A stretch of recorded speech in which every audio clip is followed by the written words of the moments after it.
Maître Ahmed Salem Bouhobbeini a précisé qu'une réponse écrite reste néanmoins toujours indispensable pour toute concertation politique future avec le pouvoir. Les bâtiments présentent des fissures de toutes parts et depuis 2 ou 3 hivernages, les plafonds suent d'eau de pluie dans cet établissement de Rosso.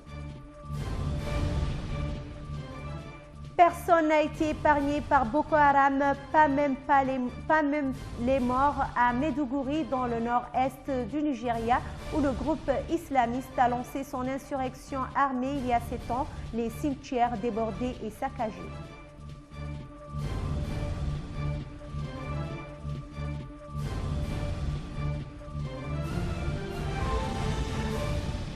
Bonsoir et bienvenue.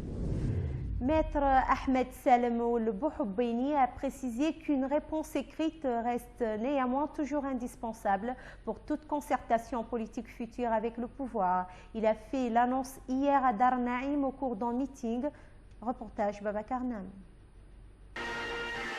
Effectivement, le plus grand rassemblement des partis politiques du pays a organisé un grand meeting populaire à Dar Naïm. Maître Ahmed Salem Bouhobbeini a précisé que le dialogue politique était et demeure la conviction de tous les leaders du forum. Il a affirmé que l'opposition mauritanienne n'attend qu'une réponse écrite du pouvoir pour aller au dialogue.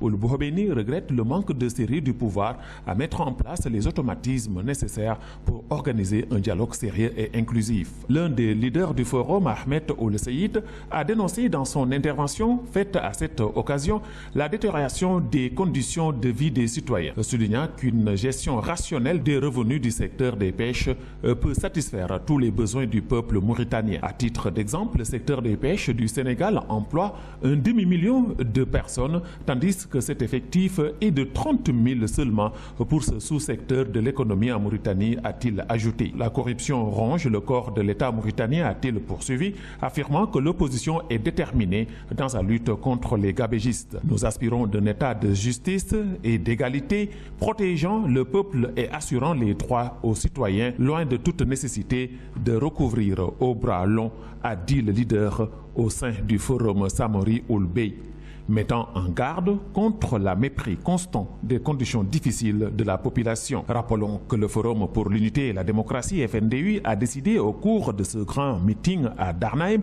de multiplier ses sorties dans les prochaines semaines à Nouakchott et à l'intérieur du pays afin de sensibiliser les populations mauritaniennes de la situation catastrophique du pays. Des employés de plus en plus en colère face à une situation qui perdure depuis plus de 10 mois de débrayage le lundi et mercredi 11 et 13 janvier dernier et un sit-in général devant la mairie le mercredi 3 février courant et jeudi dernier. Des arriérés de salaire insupportables pour plus de 500 travailleurs, des problèmes récurrents qui persistent depuis plus d'une décennie.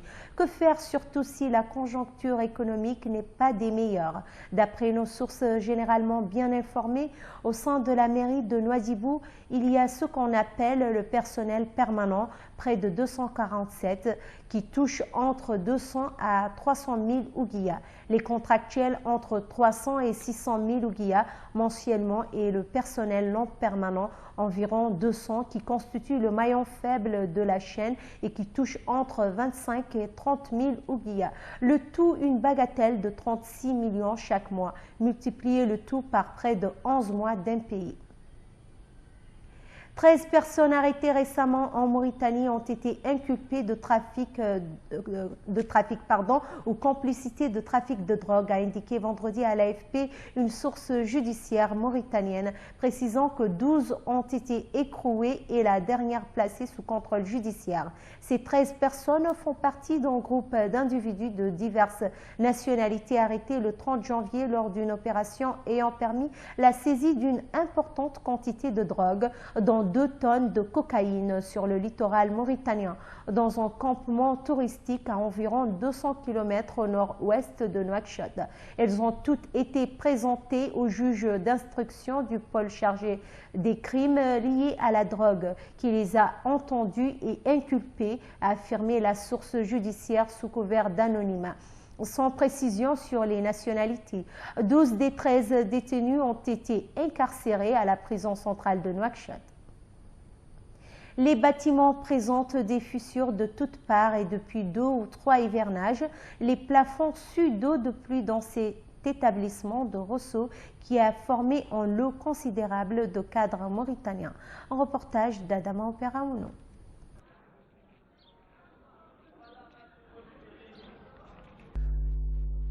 Le lycée de Rosso n'est jamais descendu en deçà de la barre de 50% du taux de réussite au concours selon certains professeurs et élèves. Suffisant à l'époque pour que le proviseur de cet établissement monte au créneau pendant les journées culturelles de cet établissement pour dire que ce bon niveau des candidats constitue un argument de taille pour le lycée de Rosso soit classé dans le lot des établissements dits d'excellence. Pour ce faire, il urge de réunir les conditions optimales de travail.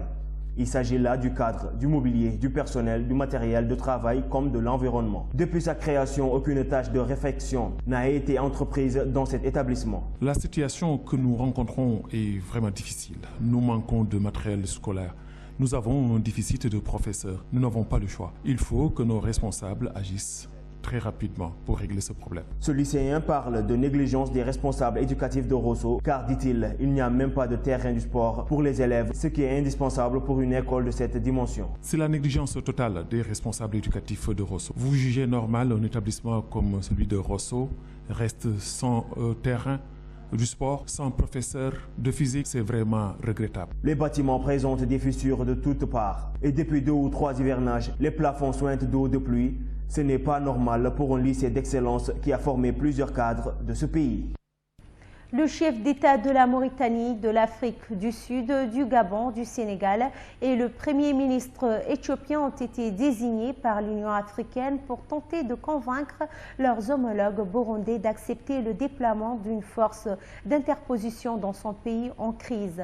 C'est le nouveau président en exercice de l'Union africaine, le Tchadien Idriss Déby Itno, qui, après consultation, a annoncé la composition de cette délégation de haut niveau hier, selon un communiqué de l'UIA.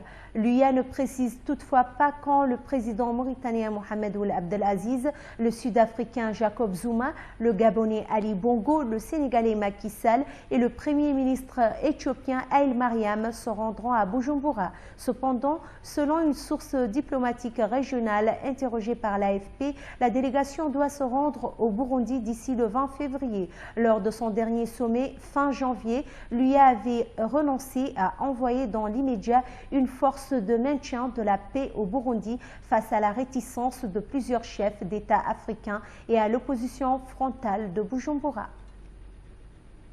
L'actualité internationale en bref et en images avec Timamet Mohamed Fadel.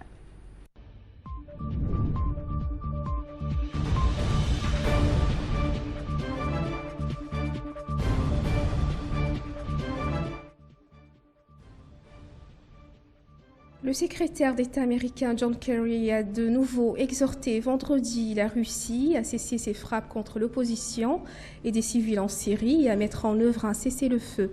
À une semaine d'une nouvelle réunion internationale sur cette guerre, la Russie m'a dit directement qu'elle était disposée à faire un cessez-le-feu. Les Iraniens ont confirmé à Londres il y a un jour qu'ils soutenaient maintenant un cessez-le-feu, a déclaré M. Kerry lors d'une conférence de presse au département d'État de retour d'une tournée en Europe consacrée à la guerre en Syrie.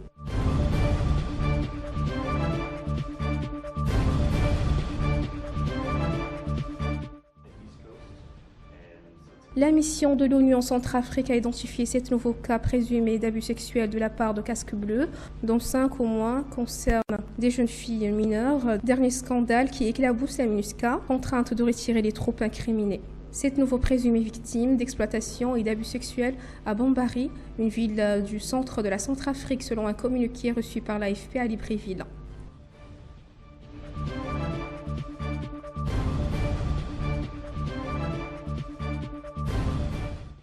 Personne n'a été épargné par Boko Haram, pas même les morts, à Maïdougouri, dans le nord-est du Nigeria, où le groupe islamiste a lancé son insurrection il y a 7 ans. Les cimetières débordés et saccagés ont dû accueillir les victimes et leurs bourreaux. Ils se sont mis à détruire celles-là, selon un témoin.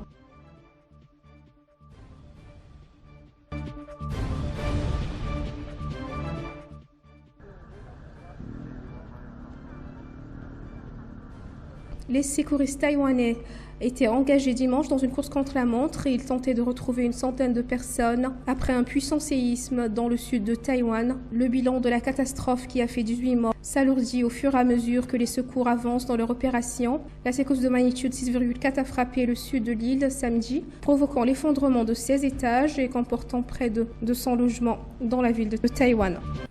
Le rappel des titres.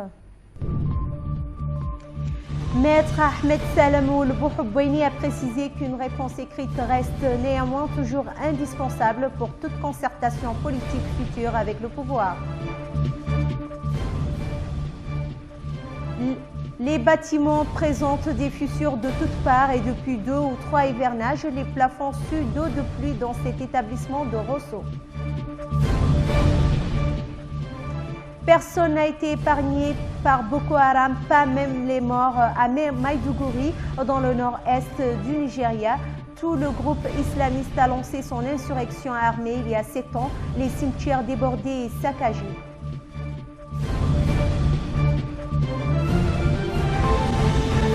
Bonne suite de programme sur Al Wataniya.